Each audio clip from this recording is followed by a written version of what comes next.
Here's a live look at Storm Tracker 2 HD. Still some heavy rain and thunderstorms with strong wind gusts in parts of metro Atlanta and North Georgia. Take it through the hour-by-hour timeline, the impacts, and when this clears out straight ahead. Live, local, late-breaking. This is Channel 2 Action News at 6 p.m. Coverage you can count on.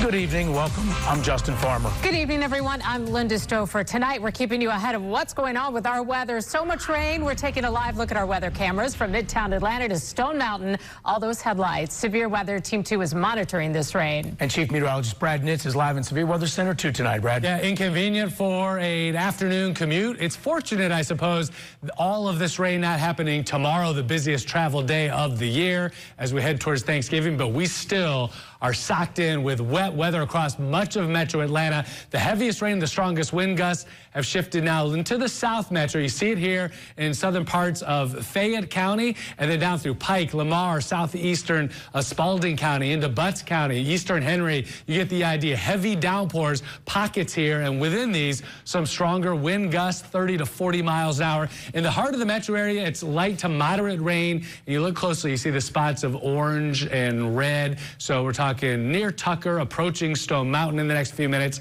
and then back approaching I-85 in the southwest metro. That's where we have some heavier downpours. The roads are wet for sure. This is the only line of storms we have to deal with, however. Once this moves out, we've got drier air coming in. It'll be a process that will be gradual. Here's a live look at a wet Hartsfield-Jackson. Weather's going to be much improved tomorrow for travel plans through this evening. We keep scattered showers around here the next couple of hours, and then cloudy but mainly dry, just a 20% chance of a shower late this evening and into the night. Now, coming up, I'm going to take you through the timing, hour by hour, look at the map and when this rain clears out for your area, and then when sunshine finally returns, and some travel weather forecasts for you coming up. Brad, thank you. Happening right now, a judge has decided not to revoke the bond of Harrison Floyd. Floyd is one of 15 defendants facing charges of trying to interfere in the 2020 election in Georgia. That includes former President Donald Trump. Channel 2 investigative reporter Justin Gray with us live at the Fulton County Courthouse. Justin, what have you learned? Well, Justin, just in the last 5 minutes, Judge Scott McAfee signed a new revised bond order. Now, this all really relates to social media posts by Harrison Floyd tagging witnesses in this case and about witnesses in this case. The judge decided against what DA Willis wanted. She wanted the bond revoked. She wanted Floyd put in jail. Instead, McAfee said, quote, the previous bond agreement was not specific enough to account for the nuances of social media. Not every violation compels revocation. Fulton County Superior Court Judge Scott McAfee ruled that Harrison Floyd's social media posts tagging and talking about witnesses and Georgia's election interference trial violated his bond. But he decided against what Fulton County District Attorney Fani Willis wanted, which was to revoke Floyd's bond and send him to jail. He was given an opportunity to cooperate with the rules of this case, and what he really did was spit on the court and refuse to oblige by 3 of the 7 conditions of this bond order. So no, he does not have the right to communicate about facts of this case with witnesses. Fani Willis argued the case herself in a 3-hour hearing. Among the tweets cited as evidence, this one calling the Secretary of State a piece of poop emoji. This one tagging Jenna Ellis, a former defendant, now witness, and several referencing Fulton County election worker Ruby Freeman. None of these posts amount to a threat or intimidation. That is to say, none put a reasonable person in fear for their safety. It's very clear to me that this bond needs to be modified. And I think it needs to specifically prohibit any public comment concerning Ms. Freeman, concerning her daughter, and concerning other witnesses. So Floyd not going to jail today as DA Fani Willis had wanted, but this new bond agreement that's just been signed in the last 5 minutes is much more explicit. It spells out he is not allowed to have any contact with witnesses or fellow defendants, and there's a whole paragraph about behavior on social media and limits to what he can do about witnesses and about this case on social media. Reporting live at the Fulton County Courthouse, Justin Gray, Channel 2 Action News. Justin, thank you. More details now. District Attorney Fani Willis is asking for an August 5th court date in former President Donald Trump's Fulton County trial. Jenna Ellis, Kenneth Chesbro, Sidney Powell, Scott Hall, they've already pleaded guilty. And last week, the judge issued a rare protective order to stop leaks after a lawyer for one of the defendants admitted to releasing videos recorded during Sidney Powell's and Jenna Ellis's plea deal. The GBI is investigating a shooting by a Douglas County Sheriff's deputy.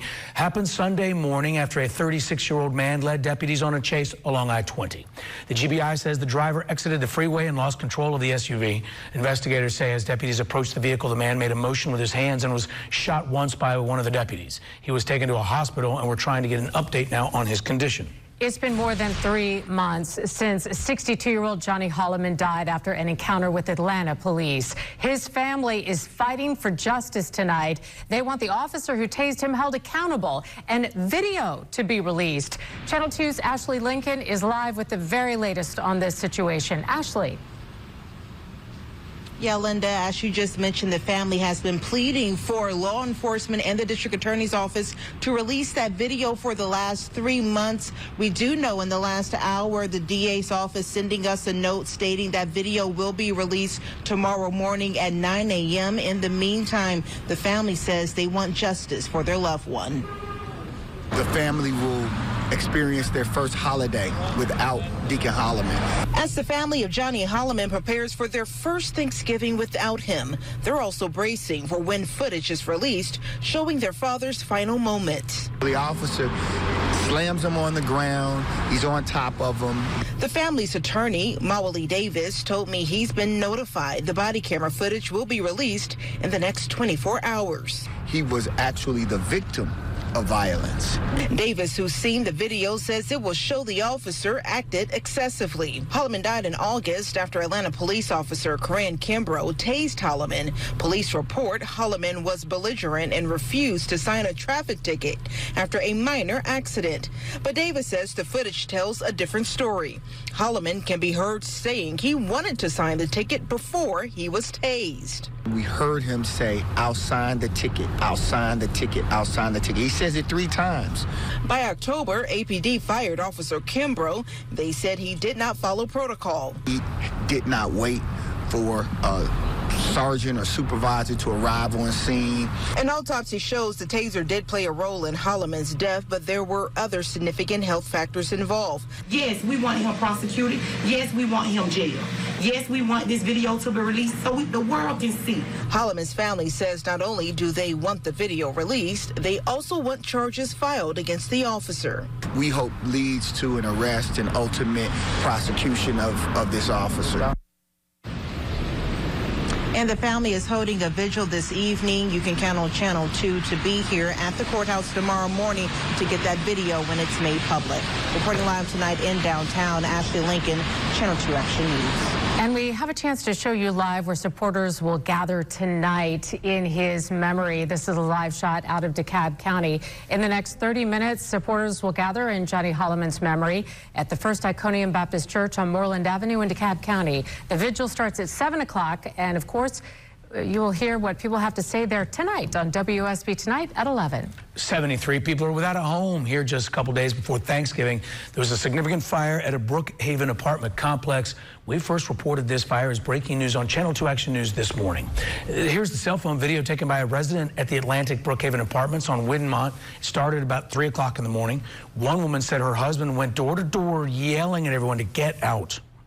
My husband talked to everybody, go, go, go, go, go, fire, fire. Nobody was hurt, but several pets had to get rescued. Investigators are working to determine what started that fire. Happening now, people are on the move for Thanksgiving. You're taking a live look at Hartsfield-Jackson Atlanta International Airport. More than 3.6 million people are expected to pass through, and the weather is not helping. Channel 2's Tom Regan live at the airport tonight. Tom, even more flights are delayed. Yeah, Linda, a couple hours ago, the airlines reported around 200 flight delays. That number has now grown to over 300 with a handful of cancellations. And a lot of folks flying in and out of Atlanta today had a pretty bumpy ride. Then it was like we were on a roller coaster. Mike Cagle described his rough ride on a flight from Milwaukee to Atlanta. Here's a look at the wind-whipped runways at Atlanta's airport. We saw a jet preparing to land getting buffeted by wind gusts. Real turbulent. And I turned to my wife and said, boy, we had some potholes in the road today, and it was pretty bad. And then coming in, the landing was rough. Really rough? Yeah, it was really rough. On this travel day, 2 days before Thanksgiving, delays of flights going in and out of Hartsfield stands at nearly 200. Reve Stoling drove 4 hours to catch a flight to Denver. The last thing she needs is to see her flight getting delayed or canceled. What do you think about this bad weather moving in? Is it going to affect your flight? I'm hoping not. I'm praying not. On the brighter side, the lines at security checkpoints haven't been extremely long. The TSA added officers to help speed up the flow and limit wait times to a half hour or less. Some incoming flyers grabbed earlier flights Tuesday to avoid a mess. I caught an earlier flight to make sure I didn't get caught with the really bad stuff, so I feel bad about it. The world's busiest airport expects to see 3.5 million passengers over the Thanksgiving holiday travel week, which will match or exceed pre-pandemic traffic. That high volume of travelers combined with bad weather isn't a good mix. I just hope we don't get a delayed flight. That's what I'm hoping. Tomorrow will be another extremely busy day for air travel. Airport officials say if you're flying out of town, be sure to get here at least 2 hours before your flight time. Reporting live from Hartsfield-Jackson International Airport, Tom Regan, Channel 2 Action News. Well, Tom, we are thankful that at this point it's more delays than cancellations. Hopefully everyone will eventually get there to their turkey dinner for Thanksgiving. Tom, thank you. Also keeping you ahead of what's happening on our roadways. It's tough. It's tough sledding. Some of the major highways across Metro Atlanta, AAA expects 1.5 million people to travel on Georgia's roads this Thanksgiving week. And Triple Team Traffic, Mike Shields with us now. Mike? Busy today. A lot of people trying to beat the rush tomorrow, but they got caught up in the delays as well. Busy all across Metro Atlanta. The rain really hasn't helped things this afternoon. We've been to watching a live view of Traffic Tracker 2 of Highway 78, Stone Mountain Freeway westbound at Hugh Howell Road.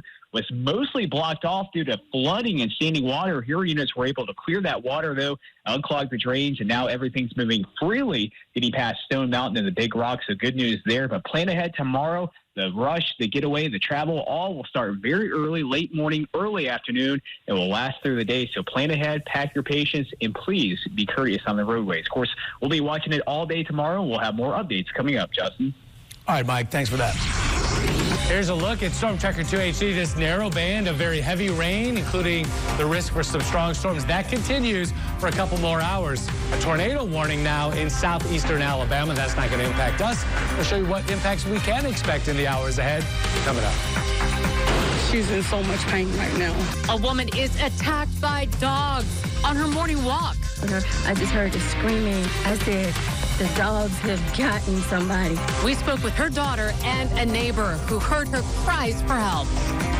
A family says they paid for this burial plot where their 15-year-old murdered son was laid to rest, but now the cemetery says they have no record of the purchase. I'll tell you about a wide-ranging investigation into allegations of fraud here. That's coming up.